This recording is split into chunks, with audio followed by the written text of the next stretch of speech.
Evet. Evet, hadi. Gir içeri. İçeri gir.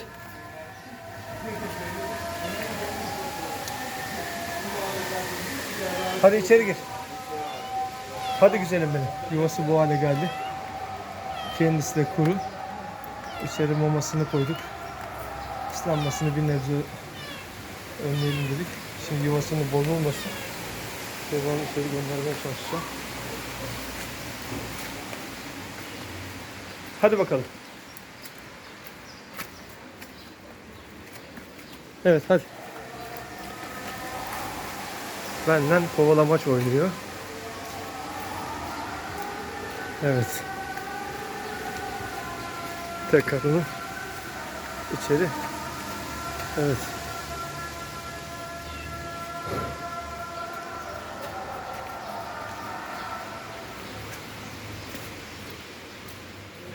Evet.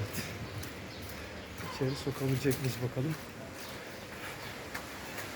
Hadi. Evet. İçeri girdi. Evet. Yani buradan bir nebze olsun kırdık. Hadi bakalım. Şimdi başka formüller deneyip